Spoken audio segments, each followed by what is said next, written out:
Jadi PMK 72 ini tuh sebenarnya ini Mas Pri apa amanat dari Undang-Undang PPH, di mana Undang-Undang PPH saat ini kan udah diperbarui dengan Undang-Undang HPP ya, harmonisasi peraturan pemerintah, harmonisasi peraturan perpajakan. Nah, di situ di pasal 32 itu disebutkan bahwa terdapat perubahan terkait penyusutan dan amortisasi. Nah, akan dari turunan Undang-Undang HPP tersebut apa diamanatkan lagi ke dalam peraturan pemerintah nomor 55 tahun 2022.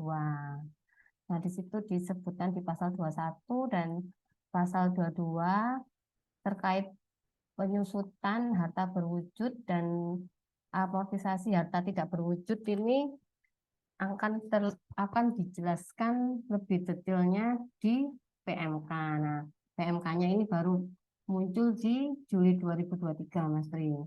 Diatur di PMK 72 tahun 2023, di mana PMK 72 ini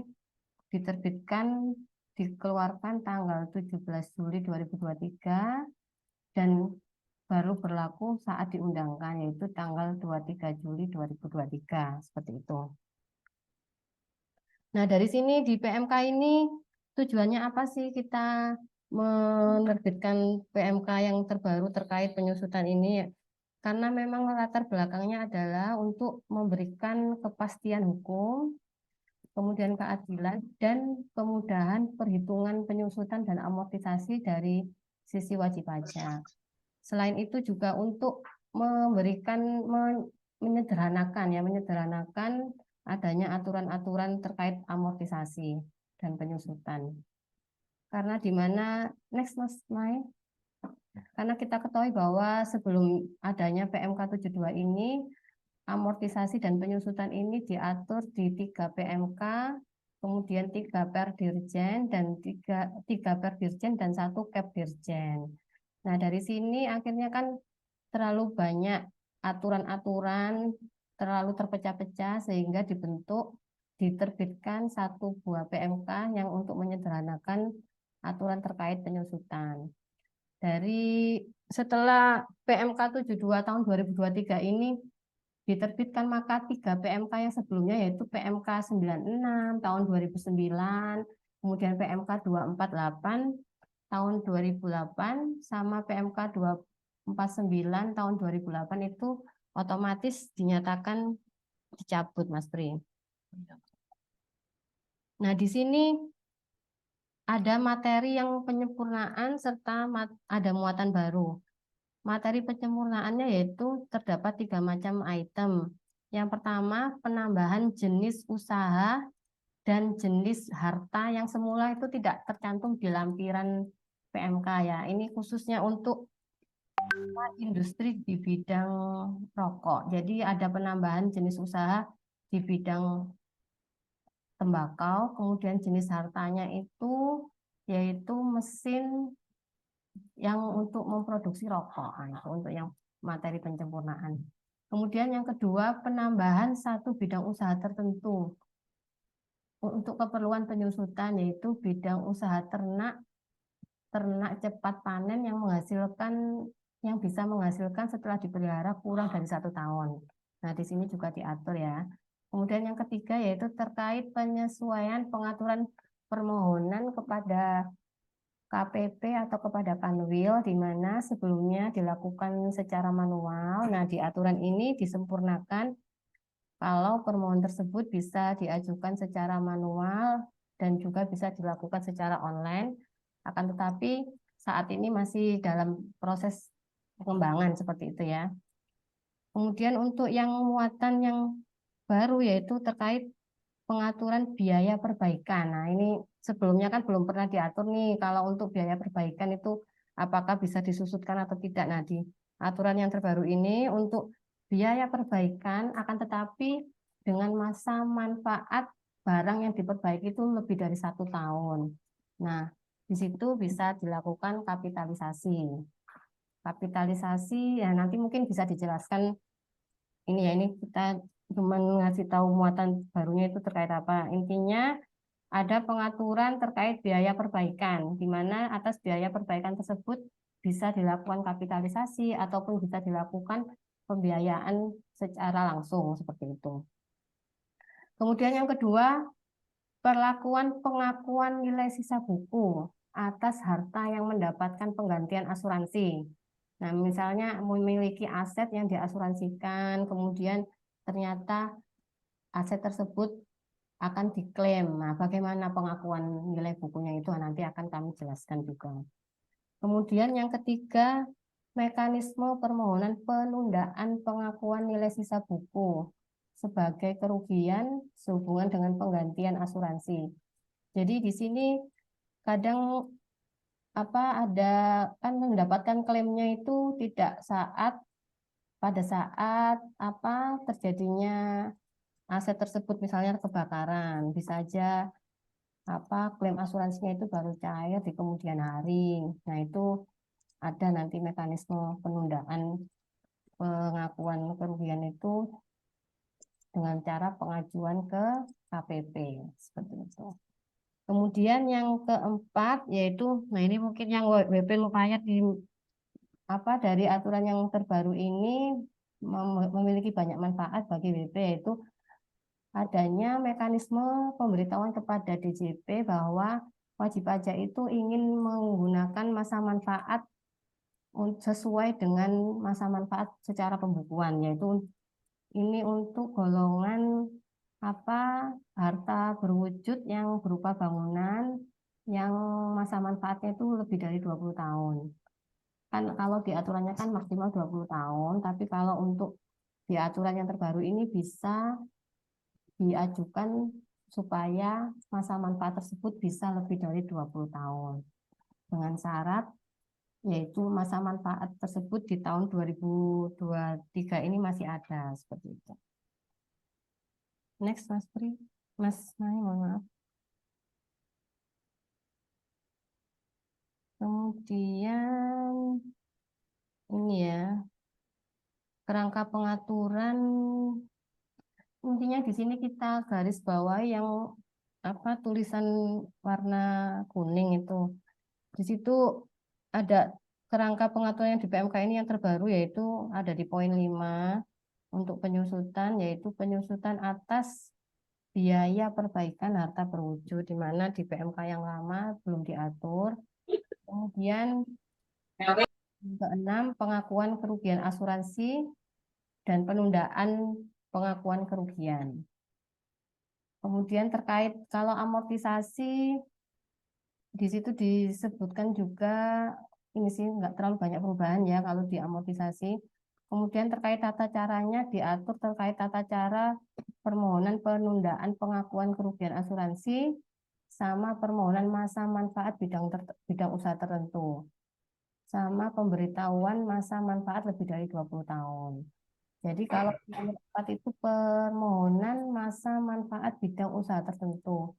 Itu jadi WP bisa memilih masa manfaatnya tidak harus sesuai dengan aturan di PMK ini, tapi harus mengajukan permohonan seperti itu. Next, Mas.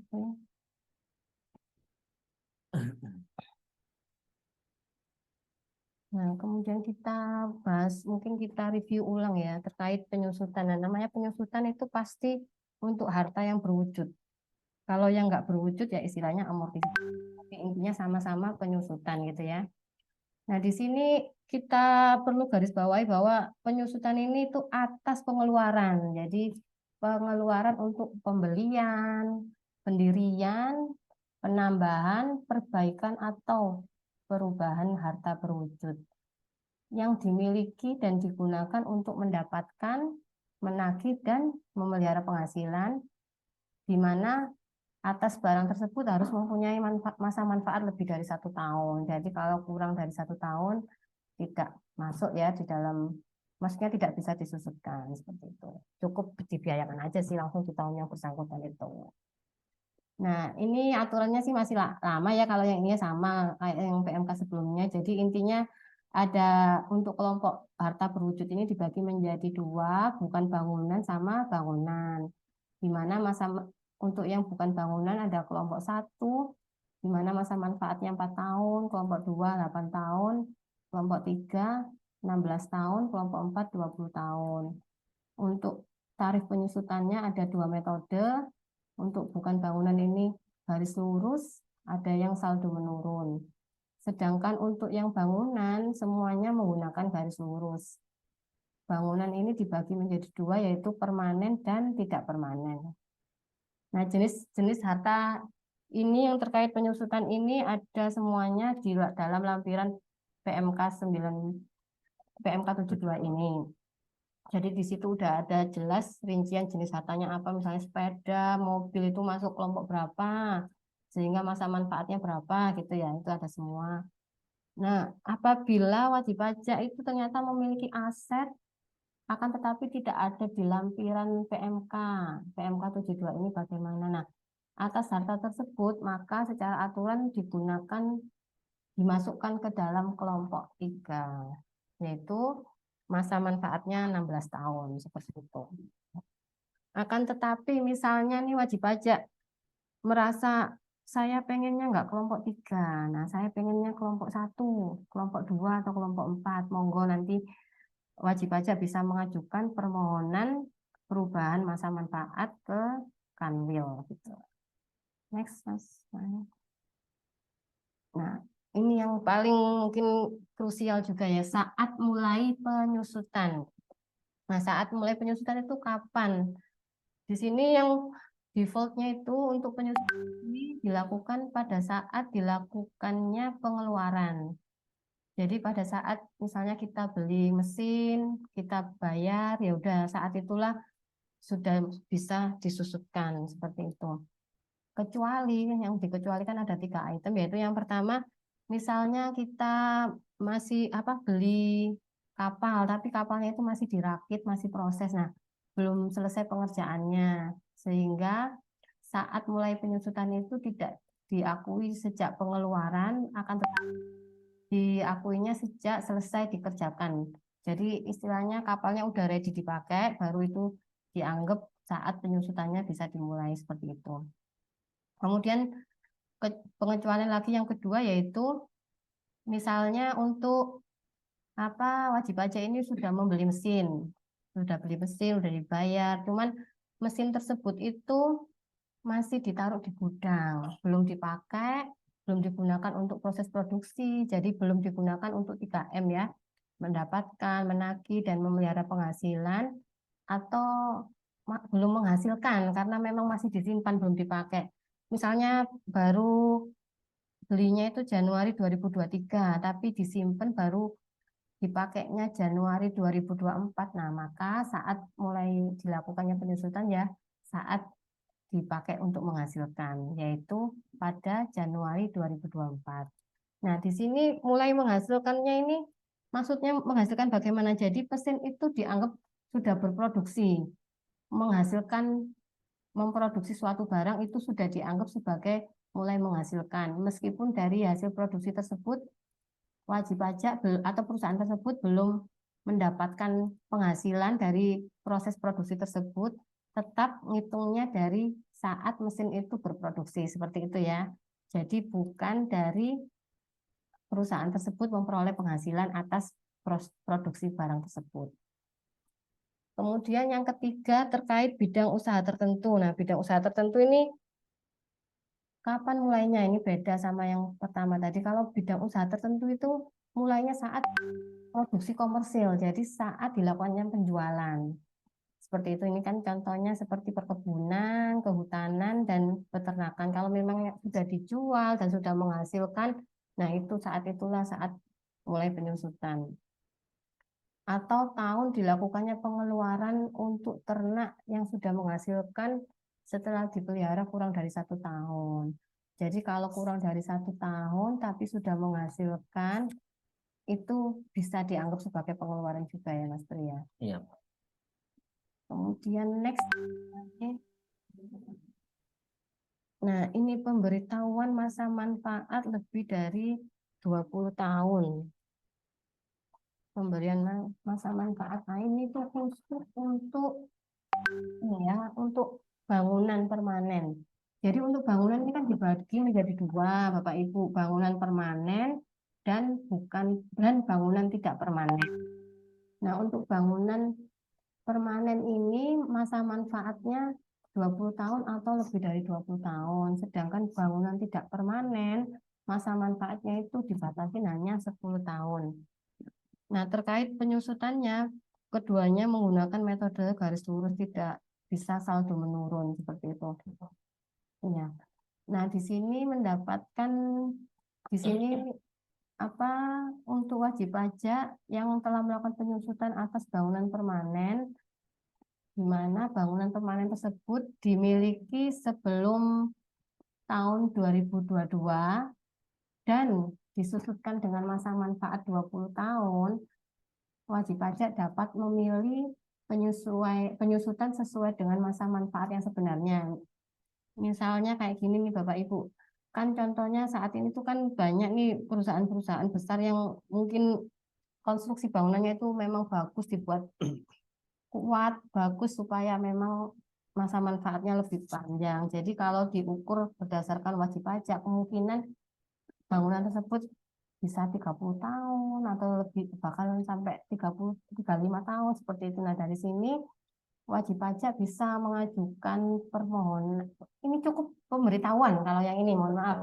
Kalau yang ini cukup pemberitahuan, jadi sangat mudah ya, sangat sangat memudahkan wajib pajak sehingga wajib pajak tidak perlu melakukan permohonan ke KPP. Cukup memberitahukan. Nah, ini aplikasinya sudah ready, cukup disampaikan ke DJP online. Di situ ada menu penyusutan dan amortisasi. Nah, ini terkait jangka waktu pemberitahuannya kapan? Nah, sebelumnya di PP 55 tahun 2022 itu diatur bahwa paling lambat akhir tahun pajak 2022. Akan tetapi kan di PMK yang terbaru ini disampaikannya paling lambat 30 April 2024. Nah, kenapa kok bisa seperti ini? Karena kan memang konsep awalnya PP 55 tahun 2022 ini di diusahakan launchingnya itu di bulan Mei 2022.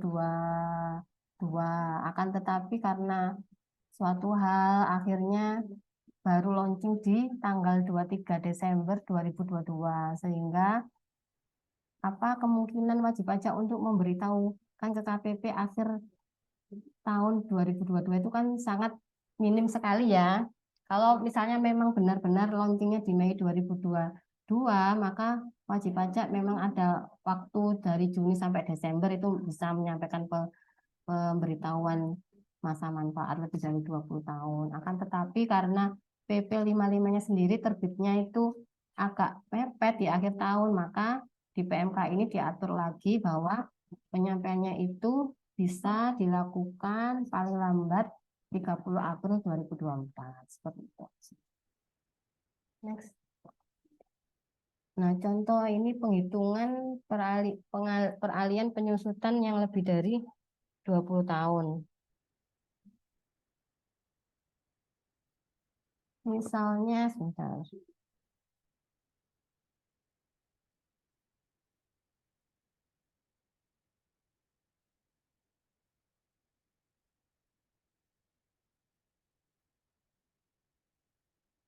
Nah, di sini misalnya apa wajib pajak ini awalnya memiliki gedung sebesar harga perolehannya 1 miliar.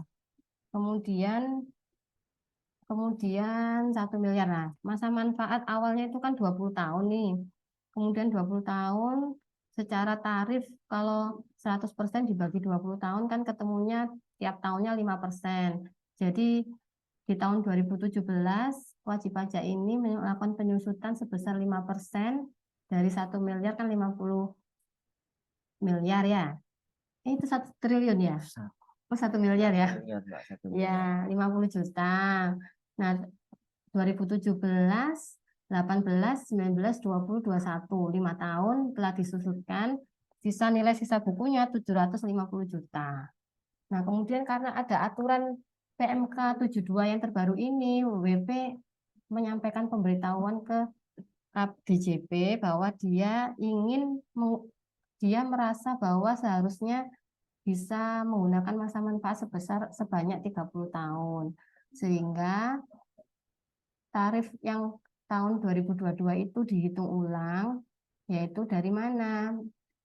Ngitungnya dari tarif 1 per, di mana tahunnya kan awalnya menurut wajib pajak kan 30 tahun, tapi sudah disusutkan selama 5 tahun, sehingga masih ada sisa 25 tahun ke depan, sehingga 1/25 dikalikan 100% itu ketemunya 4%. Nah, sejak tahun 2022 maka menggunakan tarif 4% dikalikan berapa? Pengalinya itu dari mana? Ya dari sisanya 750 juta dikalikan 4% ketemunya 30 juta, seperti itu. Jadi kalau kita hitung secara tarif prosentase itu pasti lebih dari 100%. Akan tetapi kalau kita hitung total sisa bukunya itu pasti tetap 1 miliar. Jadi di sini kelebihan bagi WP adalah WP akan merasakan tiap tahunnya itu beban penyusutannya itu menjadi lebih kecil. Dari sini akhirnya akan tercermin kondisi laporan keuangan WP ini mungkin lebih bagus ya daripada dengan biaya yang lebih tinggi. Intinya misalnya ada kemungkinan WP dengan membebankan dalam jangka waktu 20 tahun, akhirnya kondisi laporan keuangannya tersebut itu menjadi rugi. Akan tetapi dengan penambahan jangka waktu penyusutan menjadi 30 tahun, sehingga memungkinkan kondisi laporan keuangan WP tersebut menjadi laba. Nah, ini kan cukup membantu WP apabila WP tersebut mengajukan appraisal untuk kredit ke perbankan, mungkin itu bisa menjadi pertimbangan tertentu ya baik bagi pihak perbankan. Nah, mungkin salah satu manfaat dari perpanjangan masa penyusutan itu adalah seperti ini. Ya. Nah, ini kemudian biaya perbaikan. Biaya perbaikan ini ya. Biaya perbaikan ini bisa kita split menjadi 2, yaitu yang pertama bisa dikapitalisasi. Maksudnya dikapitalisasi itu bisa dijumlahkan ke nilai sisa bukunya, nilai sisa buku terakhir gitu ya. Jadi kemudian yang kedua dibebankan langsung.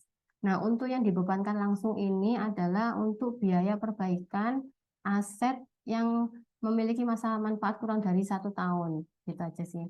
Jadi kita kalau untuk memudahkan untuk aset yang memiliki manfaat kurang dari 1 tahun, atas biaya perbaikan tersebut langsung dibebankan langsung.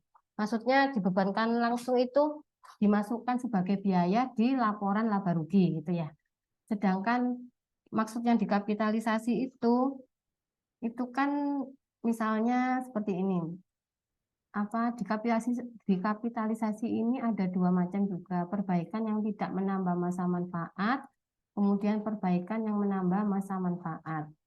Jadi misalnya wajib pajak itu memiliki aset yang masuk kelompok 2 sehingga masa manfaatnya itu kan 8 tahun. Nah, dari 8 tahun itu sudah disusutkan selama misalnya 8 tahun itu 8 tahun disusutkan, kemudian disusutkannya itu sudah tahun keempat. Nah, dari tahun keempat dilakukan perbaikan, perbaikannya tersebut biayanya berapa? Misalnya harganya awalnya itu misalnya 800 juta. Kemudian nilai sisa buku di tahun keempat itu misalnya ya 400 juta. Kemudian biaya perbaikannya itu 100 juta di tahun keempat. Maka 100 jutanya itu bisa menambah yang 400 juta tadi sebagai nilai sisa buku. Itu maksudnya dikapitalisasi. Kemudian sama dari situ meskipun menambah masa manfaat maupun tidak menambah masa manfaat itu bisa dikapitalisasi. Masa manfaat yang digunakan adalah masa manfaat setelah perbaikan, yaitu sisa masa manfaat fiskal harta. Dalam hal perbaikan tidak menambah masa manfaat. Nah, kalau tidak menambah masa manfaat, ya misalnya tadi masa manfaatnya 8 tahun, ya udah cuma 8 tahun aja maksimal ya. Karena tadi kan contohnya kelompok 2 ya. Kemudian yang kedua, sesuai sisa manfaat fiskal harta tersebut ditambah dengan tambahan masa manfaat akibat perbaikan. Jadi misalnya ini punya mobil, kemudian dilakukan penggantian mesin. Nah, itu kan kemungkinan bisa menambah masa manfaat ya. Prediksinya menurut BP itu menambah berapa, mungkin bisa menambah dengan penggantian mesin yang baru tersebut akhirnya bisa menambah manfaat berapa tahun. Nah, itu bisa ditambahkan masa manfaatnya. Akan tetapi tetap paling lama ya sesuai dengan kelompoknya tadi. Maksimal tetap nggak boleh lebih dari 8 tahun. Jadi misalnya, nanti aja misalnya ada contoh secara langsung ya. Kecuali untuk bangunan permanen. Nah, khusus bangunan permanen ini tetap bisa sesuai yang saya sampaikan tadi. Dia masuk ke kategori yang bisa dilakukan perubahan masa penyusutan sampai lebih dari 20 tahun. Jadi tidak harus dibatasi sesuai dengan masa kategori kelompok harta tersebut. Nah, penyusutannya ini dimulai pada saat kapan? Yaitu pada saat dilakukan perbaikan. Jika memang setelah diperbaiki di tahun itu langsung sudah bisa dipakai, atau pada saat ini selesai dilakukan perbaikan. Kalau misalnya perbaikannya itu tidak di waktu yang sama, misalnya perbaikannya dimulai di tahun 2023 tapi baru selesai di 2024, maka saat penyusutannya ya dilakukannya di 2024 seperti itu. Next. Nah, ini jadi biaya perbaikan ini tadi ya, kan ada yang jadi dikapitalisasi, kemudian ada yang dibiayakan. Nah, suatu pengeluaran tidak dikategorikan sebagai biaya perbaikan yang dikapitalisasi, intinya itu masa manfaatnya kurang dari 1 tahun. Jadi dalam waktu 1 tahun itu dilakukan perbaikan satu atau lebih dalam 1 tahun itu langsung aja dimasukkan ke biaya di laporan keuangan ya, tidak bisa dikapitalisasi di penyusutan. Sedangkan untuk pengeluaran yang dikapitalisasi itu merupakan pengeluaran setelah perolehan awal harta berwujud yang memberikan manfaat ekonomi ya di masa yang akan datang.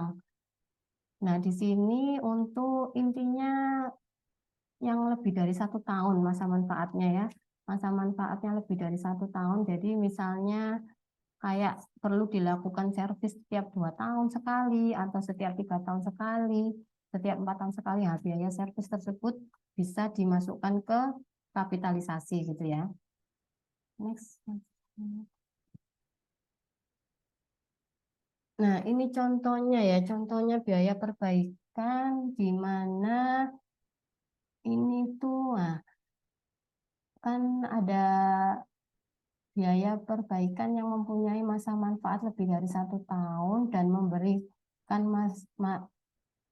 manfaat ekonomis di masa yang akan datang, namun tidak menambah masa manfaat. Jadi ada perahu, dia masuk ke kelompok 2. Nah, kelompok 2 itu kan masa manfaatnya 8 tahun. Di 8 tahun kemudian untuk menambah kecepatan perahu, langsung dilakukan penambahan mesin. Sehingga jumlah pengeluarannya itu sebesar 100 juta. Atas penambahan mesin tersebut tidak menambah masa manfaat. Tapi atas biaya penambahan tersebut otomatis dijumlahkan. Jadi harga pembeliannya tadi kan 500 juta. Kemudian ada biaya perbaikan yaitu penambahan mesin sebesar 100 juta sehingga 500 ditambah 100 600. Nah, dari situ yang 100-nya itu dikapitalisasi dengan harga perolehan tersebut menjadi bagian dari perhitungan penyusutan seperti itu. Jadi intinya biaya perbaikan itu bisa dikapitalisasi karena apa? Karena meskipun karena itu tadi memiliki masa manfaat lebih dari 1 tahun ya. Ya, Mas. Kemudian kalau ini perbaikan yang menambah masa manfaat tapi tidak melebihi masa manfaat kelompok awal. Jadi sama ini tadi contohnya adalah perahu yang termasuk dalam kelompok 2, masa manfaatnya 8 tahun. Kemudian pada tahun kelima dilakukan perbaikan dengan biaya perbaikan itu 100 juta. Nah, 8 dikurangi 5 itu kan berarti 3 ya Bapak Ibu. 3 itu berarti kan nilai nilai masa manfaat awal yang seharusnya bisa disusutkan. Awalnya kan 8, sudah berjalan 5 tahun, berarti tinggal 3. Kemudian setelah penambahan penggantian mesin ini, menurut WP itu ini kan menambah masa manfaatnya. Jadi dapat digunakan 2 tahun lebih lama. Menambah masa manfaat 2 tahun lebih lama. Jadi tadi 8 dikurangi 5 kan 3. Kemudian 3 ditambahi tambahan masa manfaat menurut WP 2 tahun. Berarti 5 tambah 2 masih 5. Nah 5 ini kan masih di bawahnya masa manfaat yang kelompok 2 tadi 8 tahun. Nah ini bisa dipakai menjadi harusnya 8 tahun menjadi 10 tahun seperti itu. Jadi kalau dihitung kan itu perolehannya 2020. Kalau secara awal kan harusnya 8 tahun. Kalau 8 tahun kan cuman sampai 2028. Cuman karena bisa menambah masa manfaat ini akhirnya bisa sampai 10 tahun. Sampai tahun 2023. Jadi lihatnya jangan yang 8 tambah 2 10. Bukan, tapi selisihnya 8 kurangi 5 sama dengan 3. 3 tahunnya ditambahi dengan 2 tahun tambahan menurut WP, yaitu sebesar 5. Nah itu akhirnya totalnya kan 10 tahun ya, itu bisa disusutkan. Yang penting masih di bawah, tidak melebihi masa manfaat kelompok awal, yaitu kelompok 2. Seperti itu. Nah, kalau yang ini beda lagi. Kalau yang ini tadi kan sama. Masa manfaatnya 8 tahun, di tahun kelima itu dilakukan perbaikan. Kemudian menurut WP ini akan bisa menyebabkan dari perbaikan itu bisa nambah 6 tahun, lebih lama. Nah, tadi 8 tahun dikurangi 5 tahun kan tinggal 3 tahun. Nah, menurut WP bisa menambah 6 tahun. 3 ditambah 6 totalnya 9. Nah, padahal 9 itu melebihi dari masa manfaat yang kelompok 2. Padahal kelompok 2 kan cuma 8 tahun. Sehingga nggak bisa diperpanjang sampai 9 tahun. Cuman sampai mentok 8 tahun. Di tahun ke-8 disusutkan secara keseluruhan seperti itu. Kemudian terkait prosentasenya berapa? Sama kayak tadi prosentasenya itu tadi 1/8 kalikan 100% ya, 12,5%. Tetap sama sih kalau yang ini prosentasenya ya. Karena memang ini terkait biaya perbaikan bukan perubahan masa penyusutan seperti itu. Next, udah ya. Oke, mungkin ini ya selanjutnya terkait penggantian asuransi bisa disampaikan oleh Mas Priyono. Terima kasih Mbak. Sangat detail sekali Mbak Lesti menyampaikan. Saya yakin teman-teman sobat pajak sangat paham apa yang disampaikan oleh beliau. Jadi materi ini sudah diberikan ilustrasi, contoh-contoh case-nya, contoh-contoh penghitungannya. Ya, jadi para wajib pajak bisa mengecek di lampiran PMK-nya untuk cara-cara penghitungannya. Kita lanjut ke materi berikutnya. Jadi yang untuk penyusutan berikutnya adalah tentang penggantian asuransi. Jadi kita ketahui adalah penggantian asuransi, kita hal yang biasa di zaman sekarang itu semua aset perusahaan, terutama perusahaan besar-besar itu kan mengasuransikan dari aset-aset yang dimilikinya. Jadi untuk penggantian asuransi ini ada namanya nilai sisa buku dan klaim asuransi. Untuk kejadian ketika aset suatu perusahaan itu mengalami musibah atau bencana, nah atas aset tersebut kan otomatis menjadi milik dari perusahaan asuransi. Dan bagi pemilik dari aset tersebut akan membukukan dalam satu nilai sisa buku kerugian yang akan dibebankan sebagai pos kerugian. Sedangkan untuk klaim asuransi yang akan diterima oleh wajib pajak itu diakui sebagai penghasilan dari wajib pajak yang bersangkutan. Di sini ada 3 kondisi di mana kapan itu bisa dilakukan penggantian asuransi dari sisi penyusutannya. Jadi kondisi pertama, apabila terjadi pengalian atau penarikan harta yang untuk mendapatkan penggantian asuransi itu, maka jumlah nilai sisa buku fiskal harta yang dialihkan atau ditarik itu dibebankan sebagai kerugian, dan jumlah harga jual atau penggantian asuransi yang diterima atau diperoleh itu dibukukan sebagai penghasilan. Nah, di situ bisa diklaim pada tahun terjadinya penarikan harta tersebut. Contoh gampangnya, misalnya kita contoh mobil lah. Mobil itu kan klaimnya kan cepat banget, paling tidak dalam berapa bulan atau mungkin mingguan ya mungkin. Jadi ketika kita punya kendaraan tahun 2023 bulan Juli, ternyata ada musibah. Nah, musibah di bulan berikutnya, nah itu kan biasanya kan klaim asuransi cepat. Nah, itu bisa diakui di tahun yang bersangkutan. Nah, ini juga ada contoh case asuransi ini sangat-sangat luas itu. Nah, terutama di perusahaan besar. Di perusahaan besar ini, misalnya kita contohkan kapal dari perusahaan tambang atau yang mungkin kapal tongkang di Kalimantan. Ya. Itu kan sering kita terima kita ketahui di berita-berita ada kapal tenggelam atau mungkin kapal terbakar, kapal tongkang. Nah, itu kan untuk mengetahui hasil penggantian asuransinya itu kan belum tahu diketahui pasti kapan nilai penggantiannya akan diperoleh. Nah, itu kan menunggu jeda dalam arti nunggu tim appraisal dari pihak asuransinya. Nah, itu kan butuh tahunan biasanya. Nah, itu pihak WP itu bisa mengajukan pemberitahuan kepada DJP untuk melakukan pengakuan beban sebagai kerugian dan untuk penggantian hasil asuransi dengan persetujuan DJP. Jadi itu ada mekanismenya.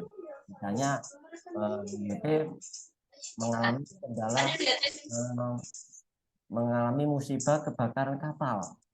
Nah, tapi ini masih menunggu hasil penilaian dari asuransi, di asuransi. Nah, itu WP harus menyampaikan pemberitahuan kepada DJP bahwa untuk pengakuan beban kerugian karena asuransi tersebut itu masih menunggu penilaian. Nah, itu bisa disampaikan melalui saluran di DJP. Ada kondisi juga yang kondisi ketiga. Misalnya ini saya kasih contoh, Mas, berikutnya aja Mas. Nah, ini ada ilustrasinya.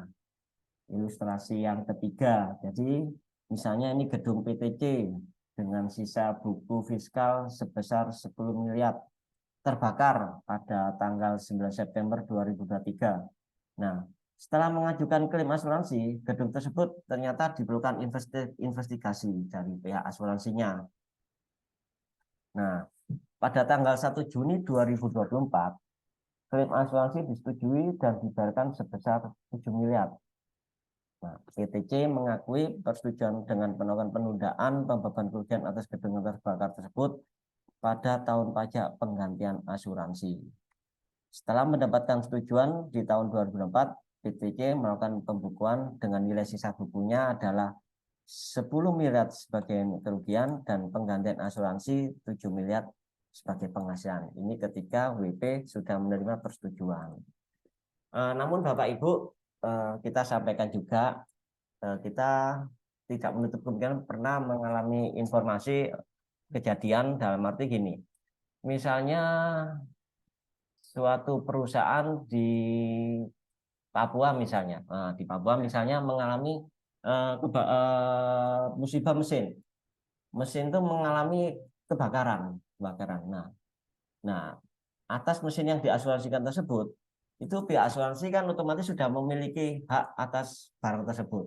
Nah, namun dengan pertimbangan tertentu daripada mesin itu kita bawa ke Surabaya misalnya untuk dilakukan perbaikan, nah itu dengan pertimbangan tertentu, wah itu nanti kosnya di jalan lama itu, kos untuk mengangkut mesin melalui angkutan lautnya, angkutan daratnya mungkin dari Papua. Nah itu kan biayanya luar biasa. Nah itu bisa melakukan kerjasama dengan pihak wajib pajak selaku pihak pemilik mesin sebelumnya, di mana nanti mereka bisa melakukan penjualan. Jadi kita jual aja nanti. Jadi pihak penjual selaku wajib pajak tersebut bisa melakukan penjualan.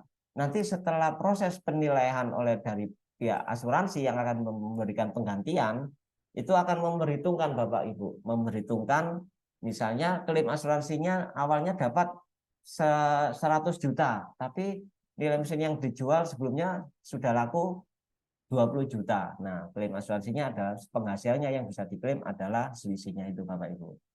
Ini salah satu contoh untuk penghitungan klaim asuransi. Berikutnya, Mas, amortisasi harta tak berwujud seperti yang dijelaskan oleh Ibu Lesti sebelumnya. Jadi ruang lingkup untuk harta tak berwujud ini adalah mengandung unsur semua pengeluaran atas untuk perolehan harta tak berwujud tersebut. Jadi semua yang berhubungan dengan pengeluaran atas perolehan harta tak berwujud. Di sini untuk harta tak berwujud misalnya hak guna usaha atau hak konsesi, hak pakai. Nah, itu bisa termasuk kriteria harta tak berwujud.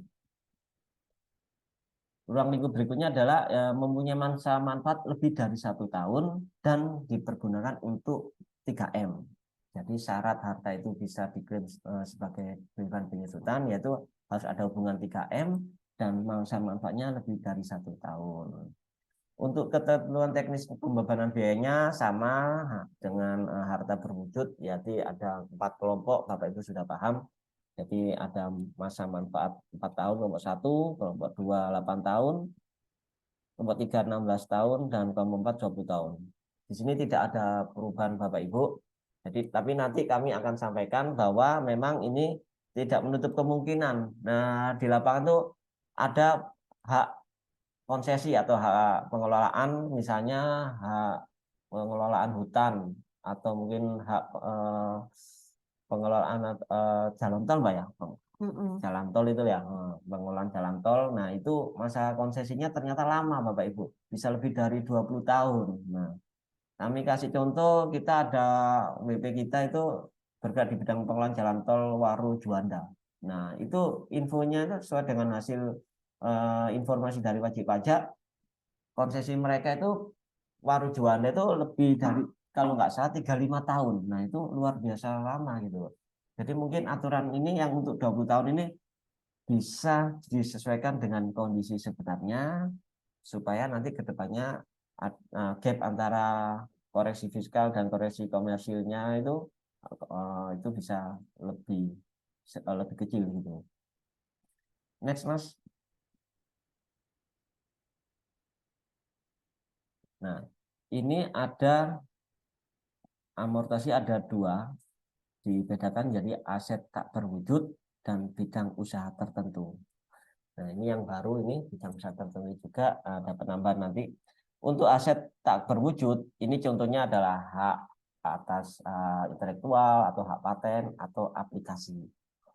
Di sini untuk penilaian saat mulainya amortisasi adalah dimulainya pada bulan melakukan pengeluaran kecuali untuk bidang-bidang usaha tertentu.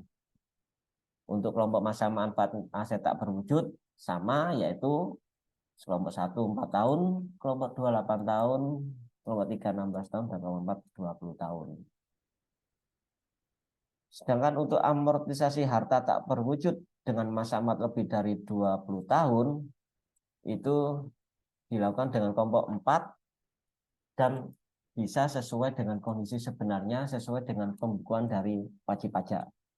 Di sini nanti diakomodir ada semacam pemberitahuan untuk amortisasi harta tak berwujud yang mempunyai masa manfaat lebih dari 20 tahun, yaitu kelompok 4, itu WP bisa mengajukan pemberitahuan untuk penambahan masa manfaatnya.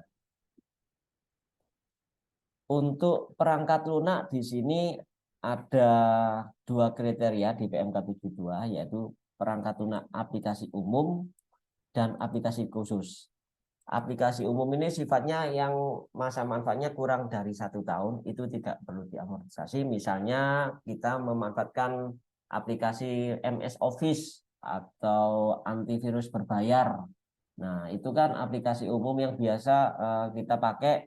Nah, itu kan masa manfaatnya kan kurang dari 1 tahun. Nah, itu tidak perlu dilakukan amortisasi. Sedangkan untuk aplikasi khusus, yaitu yang lebih dari 1 tahun masa manfaatnya, itu diamortisasi ke kelompok 1, yaitu masa 4 tahun, Bapak Ibu. Aplikasi khusus ini aplikasi yang benar-benar harus sesuai dengan keinginan atau kebutuhan dari pengguna. Jadi misalnya aplikasi teman-teman di BMKG, nah itu ada aplikasi khusus yang harus dipenuhi dari penyedia vendornya itu. Atau mungkin kalau kita nanti di DJP itu nanti adanya aplikasi Cortex. Nah, Cortex itu nanti akan diterapkan di tahun maksimal 2024 nanti. Nah, itu aplikasi khusus yang bagi kami itu bisa dilakukan amortisasi. Next, Mas. Nah, di sini ada penambahan memang sesuai dengan amanah dari PP 55 tahun 2022. Jadi sesuai dengan pasal 22 ayat 2, untuk para wajib pajak yang telah melakukan amortisasi harta tak berwujud, yang harta aset tak berwujud tersebut dimiliki dan digunakan sebelum 2022, itu memang ada pilihan dengan masa manfaat memang kelompok 4 itu bisa menyesuaikan dengan masa manfaat yang sebenarnya sesuai dengan pembukuan komersil wajib pajak. Nah, sesuai dengan PP 55 diatur bahwa pemberitahuan itu kan paling lambat akhir tahun 2022. Nah, tapi karena pertimbangan waktu itu PP 55 turunnya akhir tahun, ternyata sangat-sangat mendesak dan tidak relevan dengan kebutuhan wajib pajak untuk menyesuaikan aturan ini. Nah, dengan PMK ini artinya diberikan relaksasi Bapak Ibu. Diberikan relaksasi untuk pemberitahuan kepada DJP atas penambahan masa manfaat yang sebenarnya itu disampaikan paling lambat 30 April 2024. Dan untuk pemberitahuannya nanti bisa melalui saluran tertentu DJP online atau bisa manual ke KPP.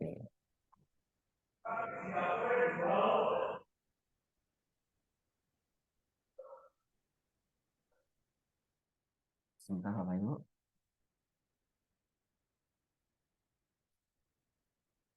Nah, ini ada tambahan sedikit dari bidang usaha tertentu. Bidang usaha tertentu kita tahu ada sektor kehutanan, perkebunan, dan peternakan. Jadi untuk sektor kehutanan itu kan rata-rata masuk di kelompok 4 ya, masuk di kelompok 4 di mana masa manfaatnya itu 20 tahun. Termasuk juga hubungan yang di tanaman keras. Itu masuk juga di kelompok 4 20 tahun. Untuk peternakan defaultnya itu masuk kelompok 2 yaitu 8 tahun. Di sini ada penambahan fasilitas baru yaitu untuk jenis kelompok ternak Bapak Ibu. Jadi ternak ini kan kita contohkan ada ternak yang menghasilkan setelah dipelihara kurang dari 1 tahun. Misalnya ternak unggas. Nah, ternak unggas ternyata sebelum 1 tahun itu ternyata sudah bisa menghasilkan. Nah, kalau misalnya memang itu dalam kurang dari setahun itu sudah bisa menghasilkan, kalau memang Bapak Ibu mau membebankan sekaligus di tahun itu, misalnya langsung dalam 1 tahun, itu secara pembukuan harus dilakukan pembebanan sekaligus dalam tahun yang bersangkutan. Namun jika para wajib pajak menginginkan disusutkan lebih dari 1 tahun, bisa 2 tahun atau sampai 4 tahun, jadi pembebanannya itu berdasarkan per tahun pajak. Jadi nanti dibagi langsung dibagi saldo garis lurus, jadi langsung dibagi misalnya kalau misalnya 2 tahun berarti 50%, 50%. Kalau misalnya 3 tahun berarti 33%, 33% sekian. Jadi dibagi habis sesuai dengan masa manfaatnya yang dipilih. Kalau misalnya dalam 1 tahun juga berarti ya memang langsung sekaligus dalam 1 tahun yang bersangkutan. Jadi tidak menutup kemungkinan kalau misalnya kita memelihara unggas atau misalnya yang lebih dari 1 tahun itu ini di sini dicontohkan kambing atau sapi. Nah itu kan baru menghasilkan setelah dipelihara 1 tahun. Nah, itu bisa melakukan pembebanannya bisa 2 tahun, 3 tahun, atau 4 tahun. Untuk, maaf, sebentar Mas sebelumnya. Nah, untuk tambahan sedikit, jadi untuk amortisasi ini dimulainya adalah pada bulan melakukan pengeluaran untuk memperoleh harta tak berwujud pada bulan produksi komersial. Ini misalnya Bapak Ibu melakukan pembelian bibit dan melakukan pembelian pakan ternaknya atau biaya pemeliharaan yang lain. Nah, itu Bapak Ibu sudah bisa melakukan penghitungan untuk melakukan dasar penyusutan atas harta tak berwujud tersebut. Itu contohnya dari apa tuh hasil unggas yang menghasilkan setelah dipelihara kurang dari 1 tahun. Kalau untuk yang lebih dari 1 tahun itu contohnya adalah kita pelihara kambing atau mungkin domba, sapi. Nah, itu biasanya kan pasti baru bisa menghasilkan lebih dari 1 tahun, Bapak Ibu. Next, Mas. Nah, ini hanya sebatas mereview sedikit supaya nanti kita lebih tertib administrasi dari para wajib pajak tentang mekanisme tata cara permohonan. Tata cara permohonan di sini ada tata cara permohonan kelompok masa manfaat penyusutan. Jadi yang tadi Mbak Lesti bilang ada semacam dispute antara masa penyusutannya, saya milih kelompok 2, tapi defaultnya kelompok 3. Nah, itu diatur sekarang harus ada pemberitahuan permohonan kelompok masa manfaat penyusutannya. Untuk tata cara permohonan kelompok masa manfaat penyusutan ini ranyanya ada di Kanwil. Jadi domainnya ada di teman-teman Kanwil ini. Nanti Bapak Ibu bisa baca alur permohonannya di slide yang akan kami bagikan. Next, Mas. Nah, untuk permohonan kelompok masa-masa manfaat penyusutan bidang usaha tertentu. Ini sama domainnya masih di teman-teman Kanwil yang bersangkutan. Jadi sarana penyampainya bisa langsung atau bisa melalui ekspedisi jasa kurir atau saluran elektronik. Nah, kalau untuk permohonan kelompok masa manfaat penyusutan, saluran elektronik masih belum ada, Mbak ya? Iya, belum. Masih belum ada ya? Masih pengembangan. Masih pengembangan ya, Mbak ya? Oke. Nah, ini sama Bapak Ibu domainnya ada di teman-teman Kanwil. Next, Mas. Untuk tata cara permohonan saat mulai penyusutan. Nah, ini yang tadi saya kasih contoh di apa itu amortisasi atas asuransi. Nah, itu BP yang ingin apa itu menyampaikan permohonan saat mulai penyusutan itu kita kasih domainnya itu di KPP, cukup di KPP yang memproses. Nah, itu permohonannya paling lama 1 bulan sejak setelah akhir tahun pajak diperolehnya harta berwujud. Oh maaf, ini yang untuk harta berwujud ya. Next, Mas. Nah, ini yang untuk khusus asuransi Bapak Ibu. Permohonan penundaan pengakuan kerugian asuransi. Nah, jadi bagi Bapak Ibu yang ingin mengajukan permohonan penundaan pengakuan kerugian asuransi dengan pertimbangan masih menunggu penilaian dari teman-teman asuransi, mungkin itu menunggu waktu 2-3 tahun. Nah, itu bagi Bapak Ibu bisa melakukan penundaan atas klaim asuransi yang belum diterima maupun pembebanan di biaya penyusutannya karena kerugian. Ini untuk ranahnya, domainnya masih ada di KPP. Permohonannya bisa melalui langsung atau melalui jasa kurir atau ekspedisi atau mungkin saluran elektronik jika nanti sudah tersedia. Next. Nah, Bapak Ibu yang kami hormati, ini untuk tata cara pemberitahuan penyusutan atau amortisasi dari 20 tahun. Jadi yang untuk penyusutan ini nanti kan sudah diatur di kelompok bangunan ya. Di kelompok bangunan yang masa manfaatnya lebih dari 20 tahun dan amortisasi kelompok 4 yang melewati masa 20 tahun sesuai dengan pencatatan sebenarnya dari para wajib pajak itu harus disampaikan melalui pemberitahuan Bapak Ibu. Pemberitahuan ini diatur bahwa jangka waktunya diperpanjang, direalisasi maksimal paling lambat 30 April 2024. Masih lama ya. Masih lama, Mbak. Dan ini kalau nggak salah sistem DJP online kita sudah mengakomodir, Mbak ya. Iya, Jadi untuk sudah ready pemberitahuan penyusutannya. Jadi Bapak Ibu tinggal mengisi formnya. Formnya sudah ada di lampiran di DJP online yang bersangkutan. Tinggal Bapak Ibu menyampaikan pemberitahuan aja. Kalau memang ingin menyesuaikan pemberitahuan penyusutan atau amortisasi sesuai dengan masa manfaat yang sebenarnya sesuai dengan pembukuan komersil dari para wajib pajak. Jangan lupa Bapak Ibu maksimal 30 April 2024. Memang agak lama tapi biasanya cepat. Nggak terasa. Nah, ini rangkuman dari aturan peralihan yang kita sampaikan pada siang hari ini. Jadi ini aturan peralihan ini sebenarnya tidak mengubah banyak di aturan-aturan PMK maupun Per maupun Kepdirjen sebelumnya.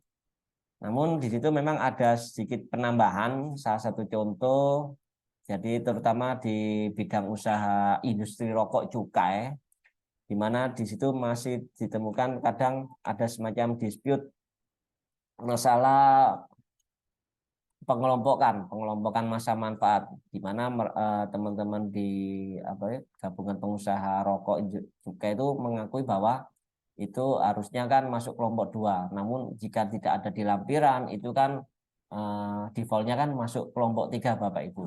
Namun di sini di PMK 7 ini sudah dipertegas dan sesuai dengan masukan-masukan dari para pengusaha industri cukai rokok.